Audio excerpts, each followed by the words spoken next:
Ceci est un livre audio autogénéré par Google. Introduction. Au niveau international, les transformations contemporaines de nos sociétés contribuent à engendrer de profondes mutations dans le champ du travail social et plus généralement de l'intervention sociale. La multiplication de nouvelles formes de vulnérabilité sociale, l'enracinement d'un esprit de rationalisation managériale de l'action sociale, la crise de l'État-providence ou encore les applications libérales des politiques sociales sont autant de facteurs propices au développement de ces transformations. De plus en plus de discours politiques, institutionnels ou scientifiques identifient ces transformations en termes de crise, induisant alors anomie ou désenchantement chez les professionnels de l'intervention sociale. Dans ce contexte, la tentation est grande, tant pour les praticiens, les gestionnaires et les chercheurs, de se laisser convaincre par certaines analyses du monde social marquées d'un profond déterminisme structurel, de Durkheim à Bourdieu, en passant par Marx et Lévi-Strauss, dénonçant la domination, le pouvoir, la reproduction, la surveillance et la punition, conduisant finalement à développer et à justifier diverses déclinaisons de postures de l'incapacité pouvant entraver toute possibilité d'action. Il faut reconnaître que ces théories ont permis de dévoiler et d'analyser certaines facettes des rapports sociaux, mais elles souffrent d'avoir été tenues par leurs promoteurs comme des outils exclusifs d'analyse des sociétés.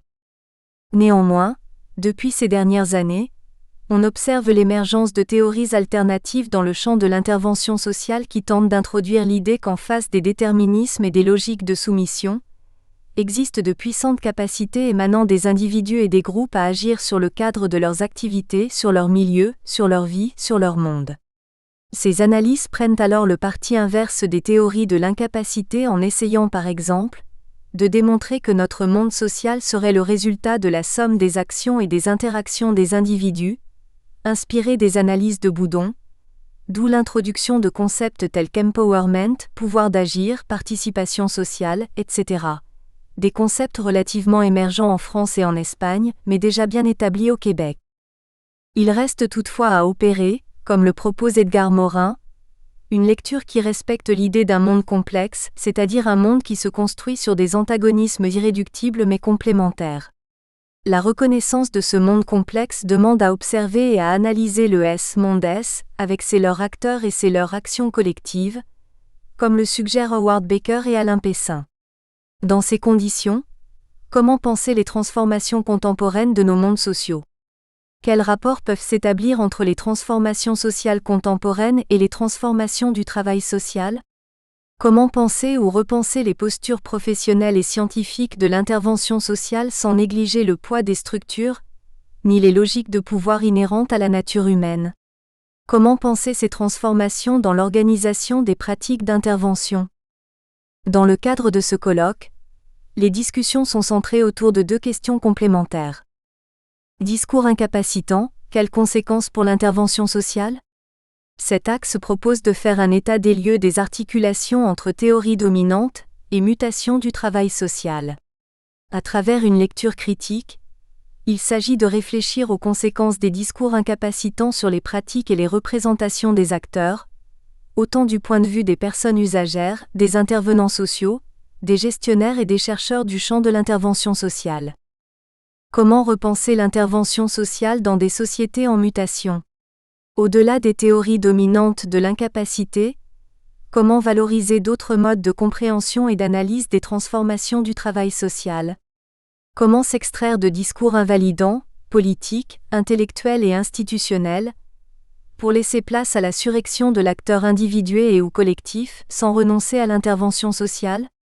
Quelles analyses prospectives pourraient permettre de penser le devenir du travail social ? Comment faire converger différents fondements théoriques qui contribueront à mieux comprendre l'impact des transformations sociales sur les pratiques, et réciproquement ? Ces actes de colloque visent à faire émerger des pistes de réflexion autour de trois principales thématiques fondées sur la notion de la transformation sociale. Organisation, participation, pratique et paradigme. À travers la thématique Organisation, politique sociale et transformation sociale, les auteurs Mélanie Bourque et José Grenier proposent une analyse subtile des impacts des principales réformes introduisant la nouvelle gestion publique, NGP, qui ont eu lieu depuis les années 1980 au Québec sur le système de santé et les services sociaux. La contribution de Jean-Baptiste Leclerc et Martha Ballesté-Frago offre un éclairage sur les impacts des transformations de l'État social sur les pratiques d'organisation communautaire au Québec et de travail communautaire en Catalogne. Alain Briol et Sophia Belghiti s'interrogent sur le rôle des entreprises dans le traitement de la question sociale et tentent d'analyser en quoi elles peuvent être des acteurs des politiques sociales. Ces auteurs nous amènent à réfléchir sur les nouvelles formes de traitement de la vulnérabilité sociale par les entreprises. Dans son chapitre, Anne-Marie Burette montre le rôle des entreprises sociales et solidaires en tant qu'agents de transformation sociale. Ce rôle semble acquis, mais il demeure une affirmation éthique et pratique à trouver dans les organisations sociales et médico-sociales. Enfin, Marie-Laure de Guardia et Christine Bonneuil font part d'un retour d'expérience dans leur organisation, établissement de protection de l'enfance. Elles analysent au niveau empirique des transformations nécessaires pour que la place de l'usager soit centrale, ce qui entraîne un changement structurel et un management participatif. La thématique « Participation, Empowerment et Transformation sociale » est abordée par Myrthe Monsny-Martinez et Anna Plana-Liado. Les auteurs proposent une recherche commencée en 2014 dans l'idée d'analyser les mécanismes et les processus impliqués dans l'empowerment des jeunes.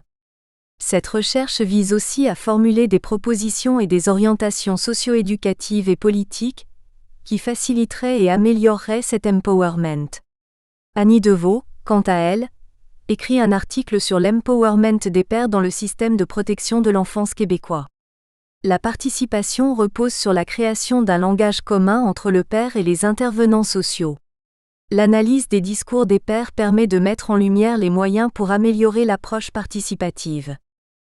Enfin, dans la dernière partie, la thématique « Pratique, paradigme et transformation sociale » s'ouvre sur le contrat social épistémologique. Dans son chapitre, Jean-Yves Boulet reprend les fondements de la solidarité sociale et leur lien avec les sciences positivistes. La crise économique peut expliquer certains changements dans la solidarité et la cohésion sociale, mais il faut aussi rechercher des effets du côté d'une certaine culture scientifique appliquée au travail social. Keira Beladzian, quant à elle, propose une recherche menée sur l'intégration de la médiation culturelle dans l'intervention sociale. Elle montre en quoi cette médiation culturelle est un renouvellement du paradigme de l'accompagnement en travail social. Elle questionne les effets de ce renouvellement. Enfin, Brigitte Baldelli, au travers du discours des dirigeants directeurs de l'action sociale et médico-sociale, interroge leur représentation de la recherche pour produire de nouvelles connaissances en intervention sociale.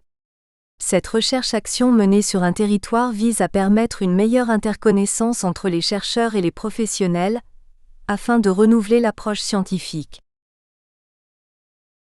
Première partie, organisation, politique sociale et transformation sociale. Chapitre 1, les impacts des transformations du système de santé et des services sociaux sur le travail social. Rupture et repositionnement, Mélanie Bourque, José Grenier. Au Québec, les travailleurs sociaux affirment exercer leur profession dans des conditions de plus en plus difficiles. Selon eux, ces difficultés sont associées d'une part à l'apparition de nouvelles problématiques chez les personnes, telles que l'augmentation du taux de pauvreté et de la dégradation des conditions de vie qui l'accompagnent sans ressources pour la pallier et d'autre part à la pratique d'une profession d'aide dans un contexte de restructuration et de coupes budgétaires, mais qui pousse à l'atteinte d'une performance toujours plus grande. Ce discours fait écho aux grandes mutations sociales qui ont transformé les rapports sociaux, favorisé l'apparition de nouveaux risques sociaux et appelé la reformulation des politiques publiques ainsi que la restructuration des établissements. Ceci amène sur un plan plus concret des changements sociaux palpables qui ont une incidence sur le travail social. Les travailleurs sociaux doivent composer avec de nouvelles réalités, telles que les familles recomposées ou l'homoparentalité, l'immigration récente, l'augmentation des inégalités, le chômage de longue durée, l'itinérance, les troubles de développement et d'apprentissage, le vieillissement individuel et démographique associé à des filets de protection sociale dans lesquels on a fait des brèches et qui ne répondent pas aux nouveaux besoins. Certains camperont ces métamorphoses de la question sociale dans ce qu'ils qualifient de société du risque ou d'insécurité et d'incertitude, d'autres dans de nouvelles formes de l'État comme l'État postmoderne, l'État partenaire ou stratège et la liste pourrait s'allonger. Cette abondante littérature montre d'ailleurs que ces mutations ne se limitent pas aux frontières de pays en particulier, mais qu'elles ont lieu dans l'ensemble des sociétés occidentales. On peut ainsi identifier des changements similaires en France, au Québec, au Royaume-Uni et même en Suède. Cependant, les contextes institutionnels et leurs évolutions méritent que l'on s'attarde sur les transformations de l'action publique de certains secteurs dans des lieux donnés. Ce chapitre vise justement à décrire les transformations du système de santé et des services sociaux du Québec, et plus spécifiquement, leurs impacts sur le travail social. Pour ce faire, il est d'abord nécessaire de mettre en lumière les grandes caractéristiques du réseau de la santé et des services sociaux du Québec, en précisant les éléments de la gouvernance, de la configuration du réseau, des grands développements tout en les distinguant sommairement du dispositif français. Au Québec, 2 paliers de gouvernement interviennent en matière de santé. Le gouvernement fédéral, celui du Canada, qui a jusqu'à maintenant investi financièrement en matière de santé et légiféré sur les normes des systèmes provinciaux au moyen de la loi canadienne sur la santé. Quant au gouvernement provincial, celui du Québec a déployé le système de santé et des services sociaux et doit en assurer le fonctionnement. Il est important de préciser que, même s'il est récent puisqu'il a été mis en place en 1972, l'action publique avait légiféré dans ce domaine bien avant que l'on pense à la loi sur l'hospitalisation de 1956 ou la loi sur la santé publique en 1921. C'est tout de même au début des années 1970 que l'on assiste à la création d'un système beveridgien financé par l'impôt, dont les services universels et gratuits à l'accès doivent être offerts par le secteur public et fondés sur le besoin des patients. Peu de place a donc été historiquement laissée au secteur privé. Il ne s'agit pas, comme en France, d'un système bismarckien, dont l'accès général est lié à la contribution à une caisse et à l'adhésion à une mutuelle, et qui, dans ce contexte, laisse davantage de place au secteur privé parce que les services ne doivent pas nécessairement être dispensés par le secteur public pour être couverts par l'État. De ce point de vue, le SSSS du Québec est similaire à celui des autres provinces canadiennes. Il se démarque toutefois par le fait que, dès le départ, on y a intégré les services sociaux qui sont généralement pris en charge par d'autres instances gouvernementales ailleurs au Canada comme en France. Les services psychosociaux et la protection de la jeunesse font donc partie intégrante du système de santé et des services sociaux du Québec. Ces services sont soumis au même principe d'universalité et de gratuité à l'accès. Certains diront que cela a été un avantage pour l'accès des personnes à ces services, alors que d'autres affirmeront que cela a surtout cristallisé la domination du sanitaire sur le social. L'analyse des différentes réformes dans le cadre de cette contribution permettra, entre autres, de se positionner sur cette question. Sur le plan de la structure, le SSSS du Québec repose au départ sur 2 types d'établissements importants, les centres hospitaliers, CH, et les centres locaux de services communautaires, CLSC. Avec le vieillissement de la population, se rajouteront comme piliers les centres hospitaliers de soins de longue durée, CHSLD. De ces 3 entités, les CLSC constituaient une des particularités du réseau de la santé. En effet, les CLSC auront au départ une vocation sociale et préventive plutôt que curative et territoriale pour répondre aux besoins locaux. Ces établissements sont évidemment sous l'égide du ministère de la Santé et des Services sociaux, mais ils sont, à l'époque, également chapeautés par 12 conseils régionaux de santé et de services sociaux, CRSSS, et 14 centres de services sociaux, CSS, qui desservent également la population. Autour de ces dispositifs gravitent les organismes communautaires liés à la santé et aux services sociaux, l'équivalent du secteur associatif français. Ce chapitre est divisé en 3 parties. La première effectue un survol des principales réformes québécoises en matière de santé et de services sociaux mises en œuvre depuis les années 1990, que l'on retrouve également synthétisées dans le tableau 1. La seconde partie propose une analyse de l'élément transversal de toutes ces réformes, la nouvelle gestion publique, et de leurs impacts sur les services sociaux. La troisième partie développe un examen et une discussion sur les pratiques du travail social dans ces nouvelles conditions. Survol des réformes québécoises depuis les années 1990. Malgré sa création tardive, le SSSS québécois a rapidement été remis en question par l'action publique.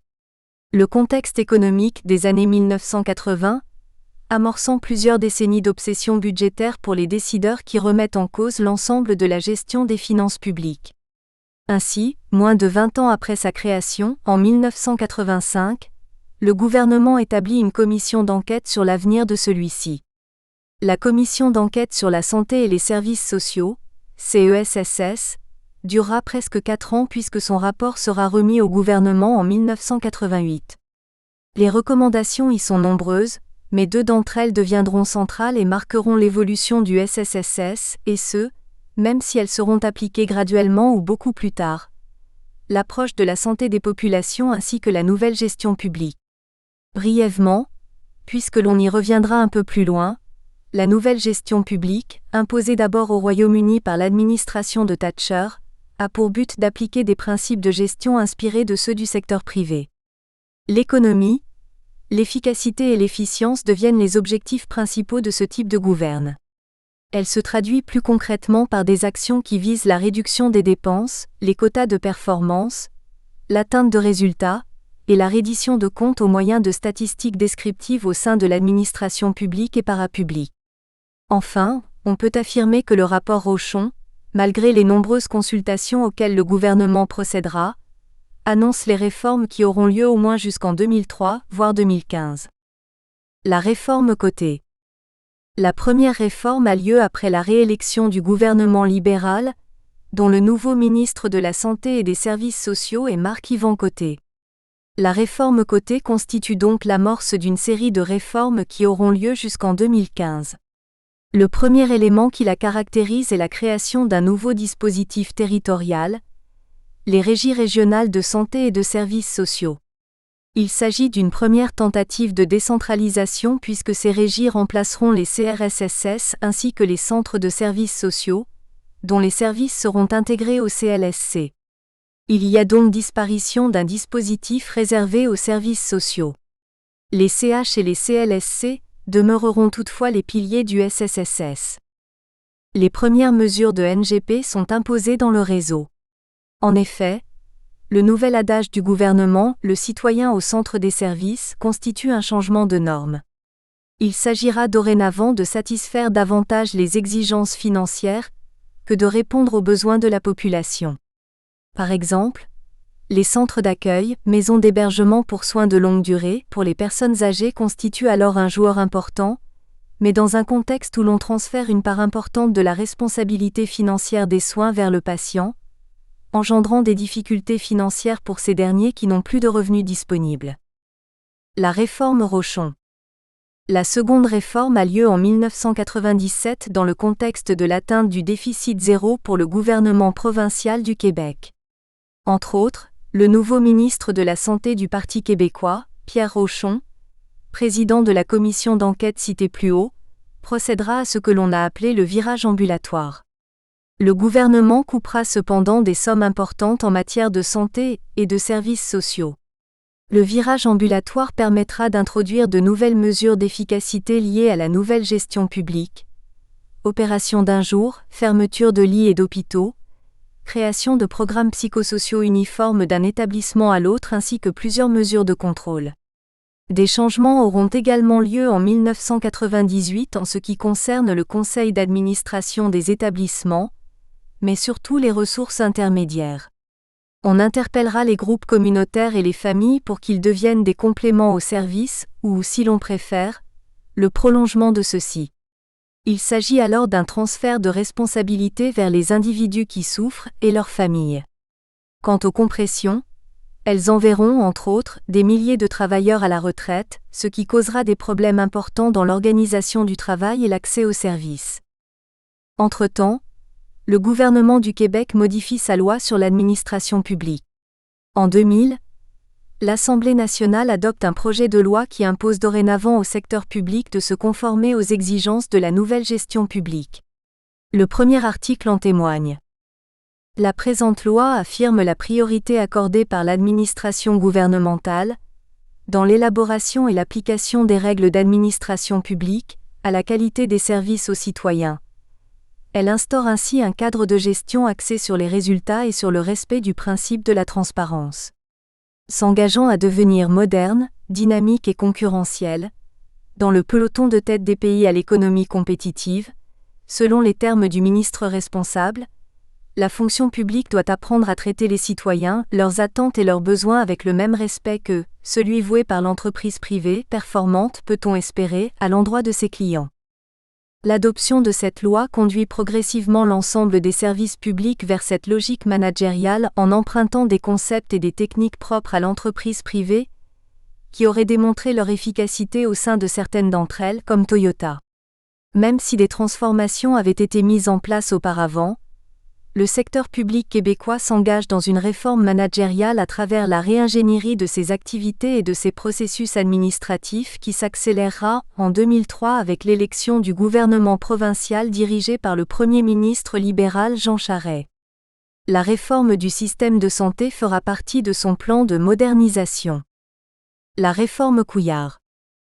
C'est le gouvernement libéral, avec Philippe Couillard comme ministre de la Santé et des Services sociaux, qui procédera en 2003 à la réforme la plus marquée jusque-là en termes de structure. En effet, dans le but d'appliquer l'approche populationnelle et d'intégrer les services, on assistera à la fusion des CLSC, des CH et des CHSLD dans le but de créer des centres de santé et de services sociaux, CSSS, pour des territoires donnés qui seront eux-mêmes sous la gouverne des nouvelles agences de la santé et des services sociaux qui remplacent alors les régies régionales décrites plus haut. On peut affirmer que cette réforme marque davantage l'imposition des mesures de nouvelle gestion publique, et ce pour deux raisons.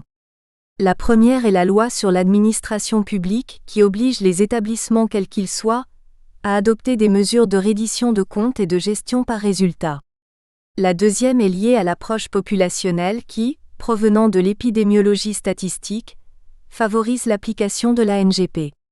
En effet, l'épidémiologie est une discipline fondée sur des statistiques populationnelles pour expliquer les causes, les conséquences des maladies ainsi que les raisons de leur guérison. La NGP s'appuie elle aussi sur des statistiques comme moyen de reddition de comptes. Les deux approches combinées permettent donc de rendre des comptes au gouvernement. 182 CSSS sont alors créés et ont l'obligation de produire des projets cliniques qu'ils doivent respecter. Pour ce faire, ils doivent démontrer statistiquement qu'ils atteignent les objectifs fixés dans un contexte de concurrence entre les établissements et dans une structure où les finances sont gérées pour l'ensemble du CSSS, ce qui implique une domination du sanitaire sur le social. Les CH prendront évidemment la plus grande part du budget des CSSS maintenant centralisé. Certains administrateurs confirment le fait que la fusion des établissements a consacré la domination du sanitaire sur le social, puisque les décisions sont prises en faveur des centres hospitaliers et surtout de l'urgence. La fusion des établissements a éloigné les cadres de leurs équipes, et les nouvelles embauches se font de plus en plus auprès d'individus diplômés des écoles de gestion, plutôt que des cliniciens formés. Les cadres intermédiaires, habitués à une proximité avec leur équipe, ressentent et vivent difficilement cet éloignement avec le terrain. Ces derniers sont également au centre de dynamiques difficiles créées, entre autres, par des tensions émanant d'une confrontation entre deux logiques, cliniques, centrées sur la personne, et managériales, comptables, avec de surcroît une implantation de critères de performance à atteindre. Si elles ont eu un impact important sur les services de santé, les conséquences se font sentir de manière très importante dans le secteur des services sociaux qui se retrouvent noyés dans des structures dont la priorité est le sanitaire. Les impacts de la NGP sur les services sociaux. Les réformes successives du réseau de la santé et des services sociaux placent, comme on l'a constaté plus haut, avantageusement le sanitaire, le curatif, aux dépens du social et de la prévention. Les programmes sociaux, l'intervention et l'action sociale sont bien souvent jugés secondaires. Avec la fusion des établissements, les CH engloutissent une bonne part du budget, laissant une mince part aux services sociaux institutionnels et communautaires. Il faut voir derrière les réformes progressives du réseau de la santé l'application graduelle de la nouvelle gestion publique, comme indiqué plus haut. Le passage d'une gestion de type webrien pour un système universel à une gestion technocratique, où les ressources sont utilisées au maximum, et où la volonté est au développement d'un secteur privé qui prend plus d'ampleur. La NGP vise à mieux utiliser les ressources en ayant pour cible l'usage qu'en font les intervenants.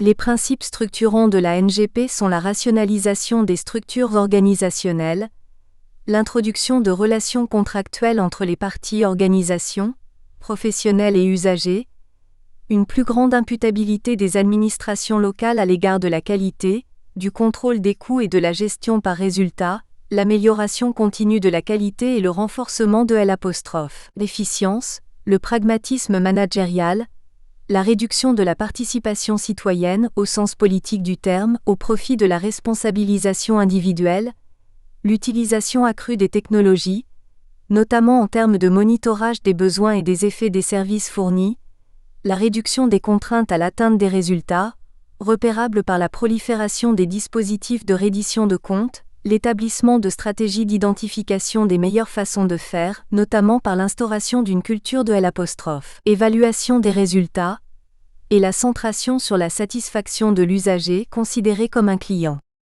La NGP s'inscrit donc comme une réponse à la demande sans cesse croissante des services publics. Selon les promoteurs de ce nouveau mode de gestion, les modèles universalistes webriens n'ont pas atteint les objectifs attendus. La NGP se présente alors comme une réponse alternative, une réponse à la demande croissante de services publics. La notion de performance repose sur une imputabilité accrue et une reddition de comptes dont les gestionnaires et les professionnels font les frais. Selon les tenants de la NGP, la reddition de comptes est orientée autant sur la satisfaction des usagers que sur la nature, la qualité, le coût ou la quantité de services offerts. Ainsi, elle mesure la performance dans une perspective de gestion par résultat dont les fondements se trouvent dans une multitude de valeurs que sont l'évaluation, l'efficacité, la qualité, approche clientéliste et contrôle de la qualité, la productivité, rendement statistique, imputabilité, la responsabilité accrue ainsi que l'excellence. Cette logique de la performance rime mal avec l'intervention sociale, appartenant à l'idéologie gestionnaire qui empêche la mise en sens des pratiques professionnelles. Mesurer les résultats constitue les fondements de la NGP, d'où la nécessité d'indicateurs de performance pour la gestion clinico-administrative qui mesurent et comparent les résultats des intervenants. Ces indicateurs, reconnus efficaces, guident l'action des professionnels l'ES et les modalités d'intervention. La gestion par indicateur de performance, la quantification, vise à rendre transparent ce qui ne peut l'être totalement, car comme l'indique Supio, une part de subjectivité existe toujours dans le travail accompli. Par ailleurs, les tableaux statistiques ne tiennent compte ni de la nature spéciale des individus, ni du caractère propre du milieu où ils vivent. Les données officielles négligent donc les faits principaux. Ces données partielles donnent des informations fragmentaires.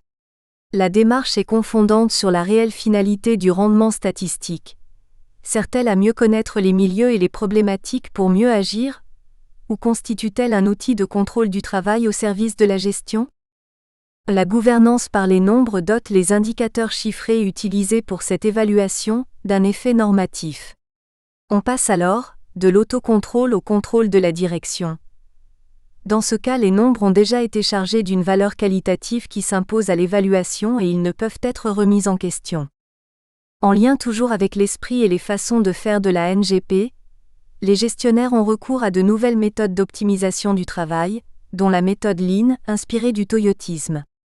Dans certains cas, le personnel est impliqué dans les choix faits et dans leur mise en œuvre, mais il arrive aussi, et souvent, qu'ils soient imposés aux intervenants ES. Cela, malgré les oppositions et les dénonciations de plusieurs acteurs, intervenants ES, syndicats, groupes de pression, puisque les projets dits d'optimisation des services ont pour objectif principal la réduction des coûts. Les changements décrits ici témoignent d'un passage à un nouveau paradigme dans les orientations en matière de solidarité. Les interventions visent un contrôle de certaines catégories de population jugées à risque en les ciblant directement, souhaitant minimiser les risques sociaux, économiques associés à ces populations. On assiste également à la marchandisation progressive des services sociaux par l'arrivée du secteur privé et des ententes partenariales multipliées avec l'État.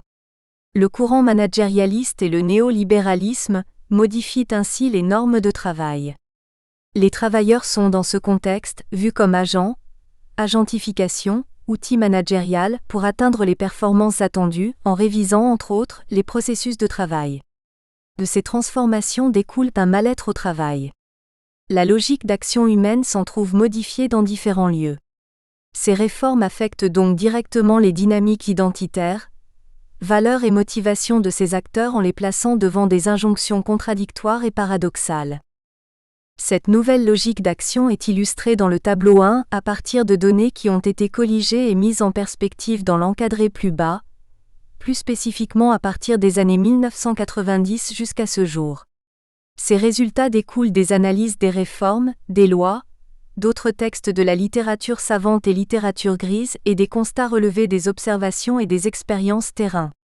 3 éléments sont rapportés pour chacune des décennies, soit le contexte sociopolitique, le positionnement et les valeurs de l'État dans les orientations prescrites concernant les services sociaux et les impacts sur ces derniers.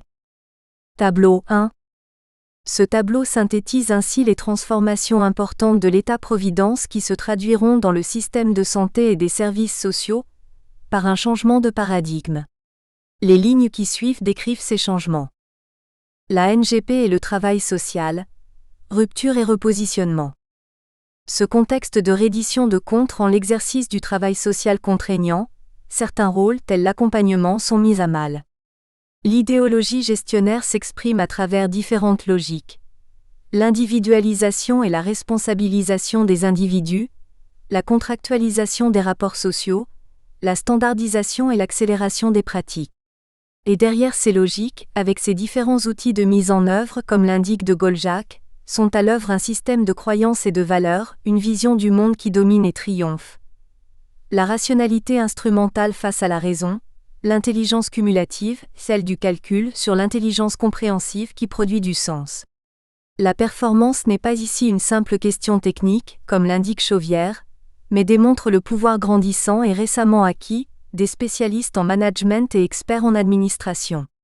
Dans cette recherche d'une plus grande productivité à moindre coût, le temps direct dédié aux destinataires de l'intervention est calculé et réduit, quand il n'est pas tout simplement aboli, rendement oblige, avec la reddition de comptes imposée.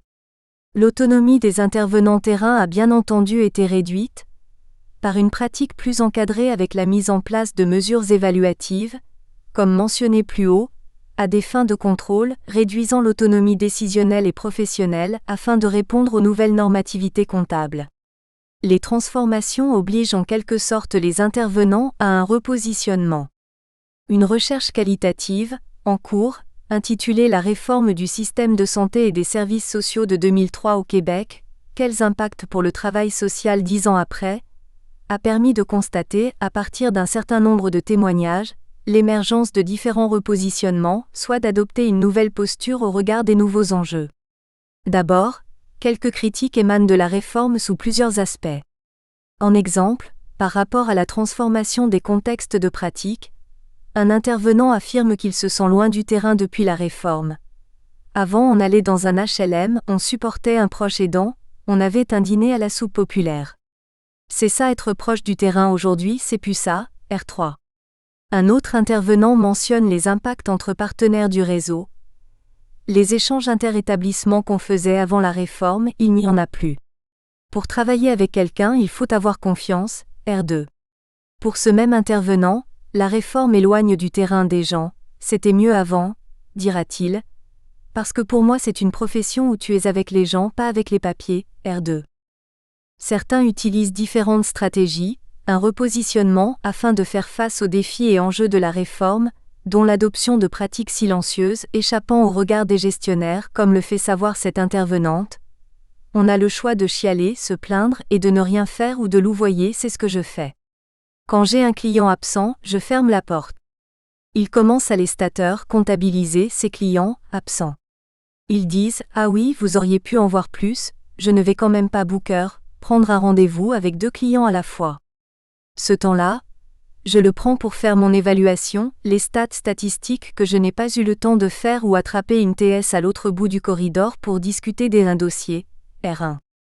Ou encore, ont à sortir de leur isolement professionnel, à se mobiliser tel qu'en se joignant à un groupe de pairs.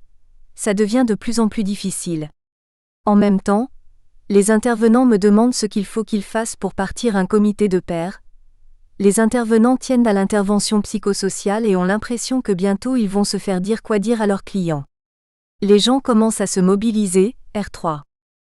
En somme, Les résultats préliminaires démontrent, face aux transformations du contexte de travail, un ensemble de stratégies utilisées par les intervenants indiquant l'importance pour ces derniers de maintenir un contrôle sur leurs activités professionnelles et une latitude décisionnelle.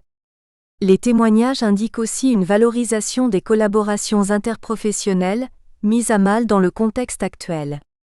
Ces résultats s'inscrivent également en droite ligne de la thèse de Richard, qui porte sur l'impact des normativités organisationnelles sur la santé psychique des intervenants ES. Le service social a été réduit à des fins instrumentales, en étant davantage au service de la gestion plus que de la population, au service d'une idéologie gestionnaire. De Gaulle-Jacques fait mention de préoccupations utilitaristes dans le but d'améliorer la productivité. En proposant de nouvelles logiques d'action et des transformations considérables au sein des organisations et des programmes, ces orientations créent une nouvelle dynamique dans les relations entre acteurs et dans les pratiques professionnelles. Elles véhiculent des logiques d'action susceptibles de confronter les valeurs fondamentales du travail social, construites à la base sur des principes humanistes. Optant plutôt pour une mesure quantitative de l'activité, en considérant plus ou moins la qualité et la réalité du travail effectué, l'intervenante sociale doit produire des services au meilleur coût possible. Il faut faire toujours mieux, de plus en plus vite, avec moins de moyens. Dans cette perspective, performance veut dire faire mieux avec moins. Il est ironique dans un tel contexte, où la priorité est mise sur la productivité, d'introduire les principes de contrôle qualité et de satisfaction des destinataires de l'intervention. L'intervenant est imputable, mais on ne lui fournit pas véritablement les moyens de ses actions. Ce dernier est davantage au service d'une idéologie gestionnaire servant par là les intérêts économiques soutenus par les gouvernements en place. L'État encourage la collaboration, d'une part, et la performance d'autre part, en introduisant une dose mesurée de compétition interne, nourrissant les rivalités et encourageant au dépassement individuel, une injection paradoxale. Nul doute, la norme performance apporte une violence symbolique. De toute évidence, par sa violence symbolique aux mains des pouvoirs économiques et de leurs vassaux, la norme performance signe aujourd'hui le choix cruel et antidémocratique de la compétition plutôt que de la coopération, le choix du résultat, du chiffre donc, contre le travail continu du social, qu'il soit électif, professionnel ou volontaire, le choix des outils plutôt que celui du choix des femmes et des hommes. La gestion collective du travail est maintenant monopolisée par des questions de stratégie concurrentielle, nous ajoutons à l'interne et à l'externe, en quête de performance individuelle et entre établissements. Comme l'indiquent Amadio et Klinger, les politiques managériales, en segmentant et en personnalisant les méthodes de travail, objectifs et résultats à atteindre, évaluation des compétences, confinent au repli et au retrait. On a brisé les collectifs de défense, page 59, fragilisant du même coup les collectifs de contestation et de résistance. Cette logique de séparation institutionnelle et professionnelle rend difficile, voire impossible, comme l'indique Dume, le projet du travail social. Les logiques actuelles sont productrices de séparation, et non de pratiques collaboratives et de réseaux comme le veut le travail social. Les discours de contre-performance individuelle et collective ont obligé les intervenants à revoir leur manière de faire, et de surcroît en contexte de ressources limitées, pour sauvegarder à minima le sens et le langage propres à leur métier. Aligné sur le discours sur la performance, en parallèle se tient un discours vertueux sur le contrôle qualité des services, du droit des destinataires de l'intervention et d'une culture de bientraitance. Des orientations créant des pressions énormes sur les intervenants terrain. Ces valeurs sont devenues la nouvelle morale publique, peu importe les conséquences sur les intervenants voire même les destinataires de l'intervention. La performance s'inscrit ici dans une situation de compétition économique, et renvoie aux règles de la concurrence marchande. Comme l'indique Chauvière, dans toute référence à la performance s'inscrit un pouvoir social, et à qui profite ici en aval ce pouvoir tel que défini et suivi par les intervenants Le New Management en appelle, comme l'indique Chauvière à la New Administration des hommes et des choses, dite aussi gouvernance, au New Pilotage des unités opérationnelles, management et dirigeance, et in fine, à une New Division du travail, mise en œuvre avec des normes de qualité, des résultats attendus et vérifiés par des évaluations internes et externes peu transparentes. Conclusion. Comme nous l'avons dit, une des particularités du système québécois est d'inclure les services sociaux depuis sa mise en place. Et même si le partage des ressources à l'intérieur du système de santé et des services sociaux s'est toujours fait à la faveur des soins de santé, on peut affirmer que les 20 dernières années ont été encore plus inéquitables. Par ailleurs, depuis un certain temps, ce ministère est assumé par des médecins, sauf en 2012 sous le gouvernement péquiste, auquel Véronique Yvon avait été nommée. Il faut tout de même mentionner qu'en 2012, le gouvernement du PQ avait toutefois créé un ministère des services sociaux à la tête duquel Véronique Yvon avait été nommée. Le danger que ce siège soit occupé par un médecin est justement l'adoption d'une posture étroitement médicale, avec une vision exclusivement santé et une logique basée sur le service au détriment de l'intervention sociale et communautaire co-construite. Cette approche à prédominance, sinon exclusivement, médicale constitue une limite, car elle ne représente pas une avenue prometteuse pour lutter adéquatement contre les problématiques sociales et apporter un réel changement social. Le système de soins permet l'amélioration de la santé de la population. Néanmoins, d'autres facteurs tels que les déterminants sociaux de la santé agissent aussi dessus. Des écarts sont notés selon les conditions socio-économiques, quartiers pauvres et riches de la population. L'objectif de réduire les inégalités sociales permettrait une amélioration de la santé pour tous. La définition de la santé doit se définir plus largement, au-delà des risques physiques et biologiques. Les problèmes sociaux ont été relégués, en grande partie, vers les organismes communautaires et les entreprises d'économie sociale, avec des ressources limitées, voire vers des organismes philanthropiques. Les acteurs du communautaire ressentent eux aussi fatigue et découragement. Les exigences deviennent insoutenables. Une situation inéquitable et honteuse face à la richesse ingérée dans les budgets de la santé, qui ne règle pas tout. Le travail social est soumis à une rationalité instrumentale et technique, et plus récemment encore à la rationalité gestionnaire et comptable qui s'impose bien au-delà aux pratiques du travail social. Pour aller encore plus loin dans ce sens, au printemps 2015, une autre réforme a été annoncée et appliquée par le gouvernement libéral, cette fois sous la gouverne de Philippe Couillard et du ministre de la Santé et des Services sociaux, Gaétan Barrette. Il est important de noter que cette réforme a été, comme la précédente d'ailleurs, adoptée sous bâillon.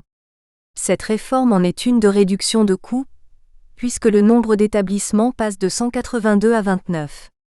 Il s'agit donc de la création de mégastructures. Il est difficile de prévoir les impacts à long terme de cette restructuration, puisque sa mise en œuvre prendra quelques années. On peut cependant penser qu'il y aura perte d'expertise due aux pertes d'emplois, ou de la délocalisation d'employés parmi les cadres et professionnels. La structure administrative verticale, qui s'impose de plus en plus avec les conseils d'administration, laissera une moins grande marge de manœuvre aux acteurs et aux travailleurs du secteur de la santé et des services sociaux. De plus, la fermeture de certains points de service et la mise en concurrence des établissements auront inévitablement un impact négatif sur l'accès aux services. Si elles ont eu et auront des conséquences importantes sur les services de santé, l'impact se fait sentir de manière criante dans le secteur des services sociaux qui se retrouvent noyés dans des structures dont la priorité est le sanitaire. Le travail social ne peut et ne doit pas être soumis uniquement au calcul gestionnaire. Le travail social et ses acteurs, comme l'indiquent nos résultats préliminaires, résistent, et ce même si les valeurs mises en œuvre dans les récentes réformes se révèlent en conflit avec le travail social. Enfin, les pratiques du travail social s'exercent dans des établissements, au sein des services publics, animés par des valeurs divergentes de celles du travail social. Ces entités semblent avoir oublié les idéaux de justice sociale, de bien commun, passant d'un discours d'État-providence à un discours néolibéral. Les services publics sont des biens communs, l'éthos des services publics et par-delà la gouvernance, doit être interrogé, et il en va de même des usages et moyens mis en œuvre dans les pratiques managériales. Bibliographie. Amadioen, 2009. Le travail social de secteur à l'épreuve des logiques managériales. http://gri.univ-nancy2.fr/digitalac/5171-3-bagiste2009 Amadio-texte communication.pdf crochet fermant, consulté le 22 octobre 2015. Nous espérons que vous avez apprécié cet aperçu. Pour continuer à écouter ce livre audio sur Google Play Livres, utilisez le lien dans la description de la vidéo.